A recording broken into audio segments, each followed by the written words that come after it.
Oiê, vamos falar de funções da linguagem? Sejam bem-vindos a mais um vídeo, a mais uma explicação.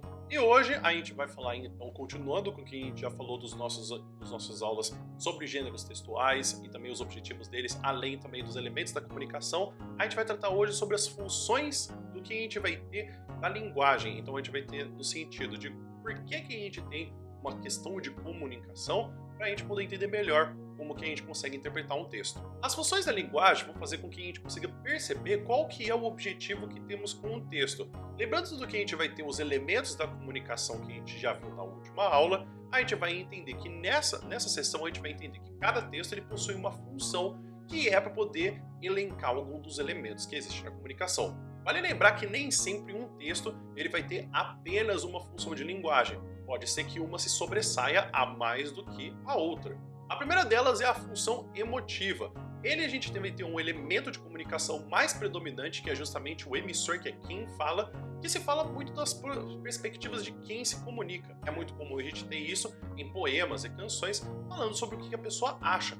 Por exemplo, em uma música poderíamos ter assim: agora que sinto amor, tenho interesse no que cheira. Se você for perceber, a função que existe desse texto é justamente dizer o que o próprio emissor sente com essa função de linguagem. A função conativa, também chamada de função apelativa, é uma função que a gente vai ter para os textos que a gente tem a intenção de mudar o comportamento de quem ouve o que a gente está falando. Ela se foca no elemento de comunicação de justamente o receptor. É por isso que é muito comum a gente ter esse tipo de texto aparecendo em anúncios, propagandas, campanhas publicitárias, porque esses vão apelar para que a gente faça a mudança de comportamento de quem ouve o que a gente está falando. Como, por exemplo, poderemos ter uma campanha publicitária falando sobre a dengue, e a gente teria como, por exemplo, não esqueça, a dengue se combate todo dia, até perceber que há o uso de verbos no imperativo para chamar a atenção dessa pessoa. A função fática, ela serve para a gente poder ver se o canal ele está funcionando. Quando você vai ligar para uma pessoa e você diz alô, ou quando você tem um professor que ele está te fazendo várias explicações e ele pergunta: tudo bem, pessoal? Ele está querendo justamente ver se vocês estão entendendo ou se o canal ele está limpo, se não há alguma obstrução, algum ruído, ou se até a voz está de um bom tom. A função metalinguística serve para que a gente possa ter o código como o grande elemento da comunicação, para a gente poder falar do próprio código. Como, por exemplo, poderíamos ter o próprio soneto do Gregório de Matos, que se chama soneto. Por exemplo, perceba, um soneto começa em vosso gabo. Temos essa regra por primeira, já lá vão duas, e esta é a terceira. Já esse quartetinho está no cabo. Na quinta, torce agora porca o rabo. A sexta vá também dessa maneira. Na sétima, entro com gran canseira, e saio dos quartetos muito brabo. Agora nos terceiros que direi? Direi que vós, Senhor, a mim me honrais, gabando-vos a vós, e eu fico um rei.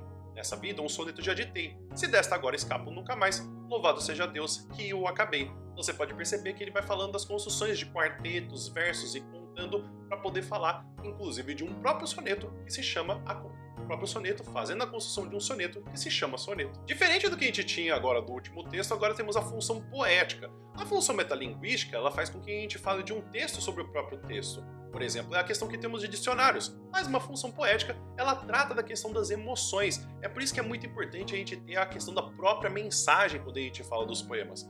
Por exemplo, em um poema como esse a gente tem: tanto de meu estado me acha incerto, que em vivo ardor tremendo estou de frio, sem causa justamente choro e rio, o mundo todo abarca e nada perto. Se a gente vê esse soneto do Camões, a gente vê essa construção de como ele fala: o mundo todo abarca e nada perto, sem causa justamente choro e rio. Essa construção é para poder se falar sobre a mensagem que se quer passar, sobre o sentimento do amor. Por isso é que aqui temos a função de linguagem da função poética. E quando queremos tratar que o assunto é mais importante do que a mensagem que se passa, temos então a função referencial. Então a gente vai fazer com que o próprio texto, a gente vai ter com que a questão do assunto é mais importante. Por exemplo, perceba num texto o seguinte: um conjunto de ações voltadas para o planejamento, o financiamento e o seguro da produção constitui a base da política agrícola do Ministério da Agricultura, por meio de estudos na área da gestão em risco, linhas de crédito, subvenções econômicas e levantamento de dados. O apoio do Estado acompanha todas as fases do ciclo produtivo. Essas ações se dividem em 3 grandes linhas de atuação: gestão do risco rural, crédito e comercialização. Ou seja, aqui a gente tem um conjunto de medidas para poder a gente conseguir fazer a planificação desse financiamento seguro, para poder fazer os alicerces da política agrícola do Ministério da Cultura.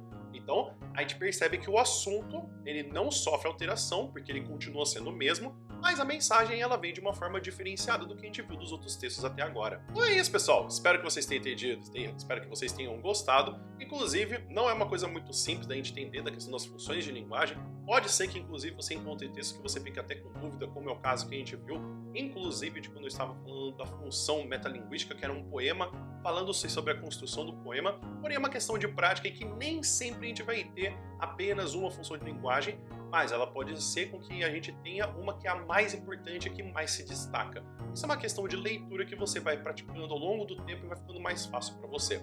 Você ficou com alguma dúvida ou alguma coisa que você não entendeu das funções de linguagem ou alguma coisa de elementos da comunicação que não ficou muito claro? Escreve aqui nos comentários por gentileza para te ajudar com essa dúvida. E inclusive queria agradecer a todo mundo que está se inscrevendo no canal, deixando curtidas, inclusive comentando o que está gostando de ver nos vídeos ou o que gostaria de ver no futuro. Muito obrigado por esse tipo de retorno. Inclusive, se você quiser saber mais sobre função de linguagem ou de gêneros textuais ou de vestibular também de redação, tem mais conteúdo aqui embaixo no meu Drive para você ver de graça. E caso você queira vir fazer redação comigo para você poder aprender a fazer os gêneros textuais ou até mesmo vestibulares que você quer fazer redação para Enem, FUVEST, Unicamp, tem o meu curso de redação aqui embaixo para você poder utilizar um cupom e pagar por R$40 pelo curso. Vale lembrar que quando você vai acessar esse curso, você vai ter o acesso vitalício e atualizações semanais de conteúdo. Você também vai fazer com que você aprenda não só os gêneros textuais, mas aprenda também sobre redações de Enem, FUVEST e Unicamp. Outra coisa é que eu também tenho o meu curso de corretor de redação. Então, caso você queira aprender a corrigir redação e saber das competências e até mesmo como ajudar um aluno a poder escrever uma boa redação, tem o meu curso aqui embaixo e que, inclusive, os R$40 é o valor do curso total e não é uma mensalidade. Porém, você viu que em 30 dias, desde que você comprou não era exatamente aquilo que você queria, você pode pedir o reembolso do dinheiro total. E caso você goste do meu conteúdo e queira me ajudar financeiramente, você pode me ajudar com 10 centavos pelo Pix. Pode ser pelo brigadalei@gmail.com ou pode ser, inclusive, pelo @alessandropr do PicPay. Caso você não queira me ajudar dessa forma, mas quer me ajudar muito, você se inscrevendo no canal e deixando uma curtida me ajuda demais. O vídeo vai ficando por aqui. Muito obrigado por ter ficado até aqui. Espero que você tenha um bom dia e a gente se vê no próximo vídeo. Até mais!